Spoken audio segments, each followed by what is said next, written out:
ക്വാളിറ്റിയുള്ള സമയം കൊടുക്കുക എന്നുള്ളത്, മനുഷ്യനെ കേൾക്കുക എന്നുള്ളതാണ്. ഈ ചെവിയുടെ ആകൃതി ഏകദേശം ഇതേപോലെയാണല്ലോ, ഇങ്ങനെയല്ല ചെവിയുടെ ആകൃതി അല്ലേ? ഇങ്ങനെയല്ലേ? രണ്ട് ചെവി ഇങ്ങനെ വെച്ച് നോക്കൂ, ഏകദേശം ഇതേപോലെ ഉണ്ടാവും. ഇത് നമ്മൾ ഹൃദയത്തിൻ്റെ ചിഹ്നം എന്ന് അതിന് പറയാം. മനുഷ്യനെങ്ങനെ കേൾക്കുമ്പോഴേ, മനുഷ്യനെ കേൾക്കുമ്പോൾ നമ്മൾ മനുഷ്യരുടെ ഉള്ളിലേക്ക് ഇറങ്ങുകയാണ്. നമ്മൾ വർത്തമാനം പറഞ്ഞ, നമ്മളൊരാളോട് വർത്തമാനം പറഞ്ഞ കാര്യങ്ങളല്ല നമ്മൾ ഓർക്കുക, നമ്മൾ പറഞ്ഞപ്പോൾ കേട്ട മനുഷ്യനെയാണ് നമ്മൾ ഓർക്കുക. ജീവിതത്തിൽ ഒരിക്കലും മറക്കില്ല. കാരണം സന്തോഷം നമ്മൾ എല്ലാവരോടും പറയും, നാട്ടുകാരോടൊക്കെ പറയില്ലേ നമ്മൾ. സന്തോഷം വന്നാൽ അത് സംസാരമായും പോസ്റ്റായും സ്റ്റോറിയായും സ്റ്റാറ്റസായും ഒക്കെ മാറും. സന്തോഷം എല്ലാവരോടും നമ്മൾ പറയും. സങ്കടം വരുമ്പോഴോ, സങ്കടം വരുമ്പോൾ നമ്മൾ മിണ്ടാതാവുകയോ ചെയ്യുക. സ്റ്റോറി ഇല്ല, സ്റ്റാറ്റസ് ഇല്ല, പോസ്റ്റ് ഇല്ല, ചിലപ്പോൾ DP പോലും ഉണ്ടാവില്ല, ആളെ കാണാനേ ഉണ്ടാവില്ല, ആളെ പിടുത്തം കിട്ടില്ല, എവിടെയുള്ളത് എന്നറിയില്ല.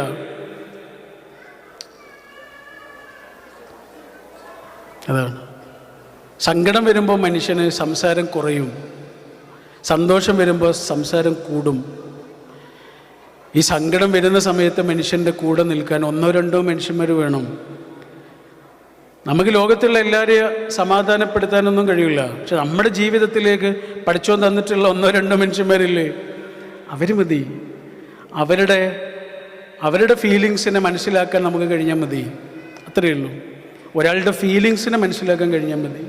കാരണം രാവിലെ കണ്ട ആളല്ല വൈകുന്നേരം, ഇന്നലെ കണ്ട ആളല്ല ഇന്ന്, കഴിഞ്ഞ ആഴ്ച കണ്ട ആളല്ല ഈ ദിവസം. മനുഷ്യരിങ്ങനെ മാറിക്കൊണ്ടേയിരിക്കും. അതിൻ്റെ കാരണം മനുഷ്യനെ മണ്ണിൽ നിന്ന് സൃഷ്ടിച്ചു എന്നുള്ളതാണ്. മണ്ണിൽ നിന്ന് സൃഷ്ടിച്ച മനുഷ്യന് ഈ മണ്ണിൻ്റെ പ്രശ്നങ്ങളൊക്കെ ഉണ്ടാവും. എല്ലാ മണ്ണും ഒരുപോലെയല്ല, ഒരേ മണ്ണ് തന്നെ എല്ലാ സമയത്തും ഒരുപോലെയല്ല. അതാണ് മണ്ണിൽ നിന്ന് സൃഷ്ടിച്ച മനുഷ്യന്മാർ. നമ്മളും അങ്ങനെ തന്നെ. ഇന്നലത്തെ ആളല്ല ഇന്ന്, രാവിലത്തെ മാനസികാവസ്ഥയല്ല വൈകുന്നേരം ആകുമ്പോൾ.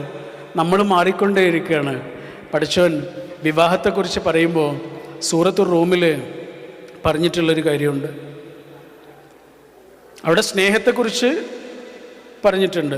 സ്വാഭാവികമായിട്ടും പറയും, കല്യാണത്തിൻ്റെ സമയത്ത് സ്നേഹത്തെക്കുറിച്ച് പറയുമല്ലോ. പക്ഷെ സ്നേഹത്തെക്കുറിച്ച് പറയുന്നതിൻ്റെ കൂടെ വേറെ 2 കാര്യങ്ങൾ കൂടി പറഞ്ഞിട്ടുണ്ട്. 3 കാര്യങ്ങൾ ആകെ പറഞ്ഞിട്ടുള്ളത്. ഒന്ന് സ്നേഹത്തെക്കുറിച്ചാണ്. ഒന്നെന്താണെന്നറിയോ? നിങ്ങളുടെ ജീവിതത്തിലേക്ക് വരുന്നത് ഒരു മനുഷ്യനാണ് എന്ന് പറഞ്ഞിട്ടുണ്ട്. വല്ലാത്ത പറച്ചിലല്ലേ അത്?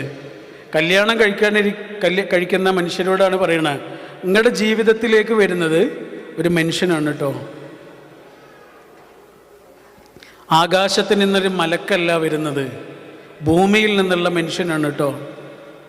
അതാണ്. ഇത് പ്ലാസ്റ്റിക് പൂവാണ്. ഇവിടെയൊക്കെ നിരത്തി വെച്ചിരിക്കുന്നത് പ്ലാസ്റ്റിക് പൂവുകളാണ്. ഇവിടുത്തെ ഹോട്ടലുകളിലൊക്കെ പ്ലാസ്റ്റിക് പൂവും പ്ലാസ്റ്റിക് ചെടിയുമാണ് അല്ലേ? ഒറിജിനൽ പൂവും ചെടിയൊന്നും എവിടെയും കണ്ടില്ല. കൂടുതലും പ്ലാസ്റ്റിക്കിൻ്റെ പൂക്കളും ചെടികളൊക്കെ. അതിൻ്റെ ഒരു ഗുണം എന്താണെന്നറിയോ? അത് വാടൂല എന്നുള്ളതാണ്.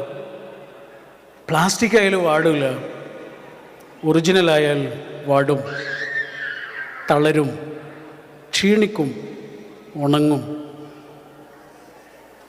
നമ്മളെ മനുഷ്യന്മാരെ പ്ലാസ്റ്റിക് അല്ല, കല്ലല്ല, ഇത് മനുഷ്യനാണ്. ഇതിൻ്റെ ഉള്ളിൽ മനസ്സ് എന്ന് പറയുന്നൊരു സാധനമുണ്ട്. ആ പ്രശ്നങ്ങളൊക്കെ ഇതിൻ്റെ പുറത്തും കാണും. ഈ മനസ്സിനുണ്ടാകുന്ന പ്രശ്നങ്ങളൊക്കെ ഇതിൻ്റെ പുറത്ത് കാണും. പ്ലാസ്റ്റിക് ആയിരുന്നെങ്കിൽ വാടില്ലായിരുന്നു, കല്ലായിരുന്നെങ്കിൽ വാടില്ലായിരുന്നു. പക്ഷെ ഇത് മനുഷ്യനാണേ. അതുകൊണ്ടാണ് കൂടെ ഒരു മനുഷ്യനെ കൊടുക്കുന്നത്. ഇത് വാടും. അതുകൊണ്ടാണ് സ്നേഹത്തെക്കുറിച്ച് മാത്രം പറഞ്ഞിട്ട് നിർത്തിയാൽ മതിയായിരുന്നു. ഖുർആൻ സ്നേഹത്തെക്കുറിച്ച് മാത്രമല്ല പറഞ്ഞ്, വേറെ 2 കാര്യങ്ങൾ കൂടി പറഞ്ഞു. ഒന്ന്, നിങ്ങളുടെ ജീവിതത്തിലേക്ക് വരുന്നത് ഒരു മനുഷ്യനാണ് എന്നുള്ള ഓർമ്മ ഉണ്ടാവണം കേട്ടോ. മിൻ അംഫുസിക്കും എന്നാ ഖുർആൻ ഉപയോഗിച്ച്. എങ്ങനെയായിരുന്നു ആയത്ത്? മിൻ ആയാത്തിഹി അൻ ഖലഖ ലക്കും മിൻ അംഫുസിക്കും. മിൻ അംഫുസിക്കും എന്ന് പറഞ്ഞാൽ എന്താ? നമ്മുടെ നിക്കാഹിൻ്റെ പ്രസംഗങ്ങളിലൊക്കെ ഇതിനെക്കുറിച്ചാണ് പറയുന്നുണ്ട്. സ്നേഹത്തെക്കുറിച്ചും മറ്റേ പ്രണയത്തെക്കുറിച്ചൊക്കെ പറയാൻ എത്രയും ഉണ്ടാവും. പക്ഷെ ഖുർആൻ അതിനെക്കുറിച്ചല്ല പറഞ്ഞ്. ആദ്യം പറഞ്ഞ എന്താണെന്നറിയോ? ഇതൊരു മനുഷ്യനാണ്. എന്തൊരു വാക്കാ! ഇപ്പം നമ്മളെ സ്നേഹിക്കാനും അംഗീകരിക്കാനൊക്കെ കുറേ ആൾക്കാരുണ്ടാവും ഇല്ലേ? ഉണ്ടാവും. നമുക്കൊക്കെ ഉണ്ടാവും. പക്ഷെ നമ്മൾ ചെയ്ത ഒരു തെറ്റിൻ്റെ പേരിൽ എല്ലാവരും നമ്മളെ തള്ളിപ്പറയുന്നൊരു ദിവസത്തെക്കുറിച്ച് ആലോചിച്ച് നോക്കൂ. നമ്മുടെ അടുത്തൊരു തെറ്റ് വന്നുപോയി, അല്ലെങ്കിൽ ഒരു അബദ്ധം വന്നുപോയി, ഒരു പാപം വന്നുപോയി, അതിൻ്റെ പേരിൽ എല്ലാവരും നമ്മളെ തള്ളിപ്പറയുന്നൊരു ദിവസത്തെക്കുറിച്ച് ആലോചിച്ച് നോക്കൂ. നാട്ടുകാർ മുഴുവനും തള്ളിപ്പറയുന്ന ആ നിമിഷം നമ്മളിങ്ങനെ തിരിച്ചു വിളിക്കാൻ ഒരു മനുഷ്യൻ വേണ്ടേ? ആ മനുഷ്യനും കൂടി ഇല്ലെങ്കിൽ നമ്മളെ അവസ്ഥ എന്തായിരിക്കും? തെറ്റ് ചെയ്ത നമുക്ക് കയറി വന്ന് ചേരാൻ കുമ്പസാരക്കൂട് പോലെ ഒരു മനുഷ്യൻ വേണ്ടേ? തെറ്റുകാരനായ നമ്മളെ, തെറ്റുകാരിയായ നമ്മളെ സ്വീകരിക്കുന്നൊരു മനുഷ്യൻ വേണ്ടേ? ആ മനുഷ്യനോടാണ് ഖുർആൻ പറയണത്, നിങ്ങളുടെ ജീവിതത്തിലേക്ക് കിട്ടുന്ന ആളില്ലേ, അതൊരു മനുഷ്യനാണ് കേട്ടോ, പ്ലാസ്റ്റിക് അല്ല, കല്ലല്ല, ഒരു മനുഷ്യനാണ്. വാടും, തോൽക്കും, തെറ്റിപ്പോവും, കരയും, വിശക്കും, പാപങ്ങൾ വരും, ഇടർച്ചകൾ വരും, വശീകരണങ്ങളിൽ കുടുങ്ങിപ്പോകും, തിന്മകൾ വന്നു പോകും. മനുഷ്യനാണ്, പ്ലാസ്റ്റിക് അല്ല. എന്തൊരു വാക്കാണത്, മിൻ അംഫുസിക്കും, മനുഷ്യനാണ് കേട്ടോ. നമ്മുടെ കൂടെയുള്ള മനുഷ്യന്മാരില്ലേ, ആ മനുഷ്യന്മാരോട് നമുക്ക് ആകെ ചെയ്യാവുന്ന കാര്യം ഇതാണ്, അവരുടെ കൂടെ നമ്മൾ ഉണ്ടാവുക എന്നുള്ള. ഞാൻ ഉണ്ടാവും എന്ന് പറയല്ല. നമ്മുടെ മോന് ചെറിയ കുട്ടിയായിരുന്ന സമയത്ത് ഗ്രൗണ്ടിലേക്ക് കളിക്കാൻ പോയി. അവിടെ ഒരു കുട്ടിയുടെ അടുത്തുനിന്ന് ഇവന് അടി കിട്ടി. അവർ തമ്മിൽ എന്തൊരു അടി ഉണ്ടായിട്ട് ഇവന് നല്ലോണം അടി കിട്ടിയിട്ടാണ് തിരിച്ചു വരുന്നത് വീട്ടിലേക്ക്. അപ്പം നമ്മൾ രണ്ടാളും അവിടെ ഇല്ലായിരുന്നു, അവനും വേറെ ഒരാളുമാണ് അവിടെ ഉണ്ടായിരുന്നത്. അപ്പോൾ ഈ സംഭവം അറിഞ്ഞിട്ട് ഈ അടിച്ച കുട്ടിയുടെ ഉമ്മ വീട്ടിലേക്ക് വിളിച്ചിട്ട് ചോദിച്ചു, അവിടെ എന്തൊരു അടി ഉണ്ടായി എന്ന് പറഞ്ഞു. നമ്മുടെ മോൻ നിങ്ങളെ കുട്ടീനെ അടിച്ചു എന്നൊക്കെ പറഞ്ഞു. അവനെന്തെങ്കിലും പരിക്കുണ്ടോ, മുറിയായിട്ടുണ്ടോ, ഞങ്ങളങ്ങോട്ട് വരണോ, ആശുപത്രി പോകണോ എന്നൊക്കെ അവർ ചോദിച്ചു. അപ്പോൾ അവിടെയുള്ള ആളില്ലേ, അവർ പറഞ്ഞു, ഇല്ല, ഒരു കുഴപ്പമില്ല, നമ്മുടെ കുട്ടിക്ക് ഒന്നുമില്ല, നിങ്ങളൊരു പേടിയും പേടിക്കണ്ട, അവനൊന്നുമില്ല എന്ന് പറഞ്ഞു. പിറ്റേ ദിവസമാണ് നമ്മൾ രണ്ടാളും അവിടെ എത്തുന്നത്. ഞങ്ങൾ മൂന്നാളും മാത്രമായ സമയത്ത് മോൻ ഈ കഥ പറഞ്ഞു തന്നു.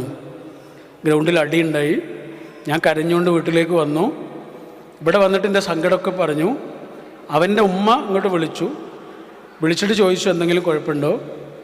അപ്പോൾ ഇവിടുന്ന് പറഞ്ഞത് ഒരു കുഴപ്പമില്ലെന്നാണ്. എൻ്റെ അവൻ പറഞ്ഞത് എന്താ അറിയോ, അബ്ബാ, എനിക്ക് ഗ്രൗണ്ടിൽ നിന്ന് അടി കിട്ടിയതിലേറെ സങ്കടം വന്നത് എനിക്ക് കുഴപ്പമൊന്നുമില്ല എന്ന് ഇവിടുന്ന് പറഞ്ഞപ്പോഴാണ്. അതിന് നമ്മൾ മനസ്സിലാക്കിയൊരു കാര്യമുണ്ട്.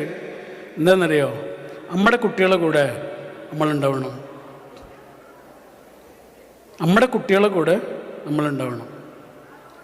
അവരുടെ സങ്കടങ്ങളിൽ മാത്രമല്ല, അവരൊരു തെറ്റുകാരായാൽ പോലും അവരുടെ കൂടെ നമ്മളുണ്ടാവണം.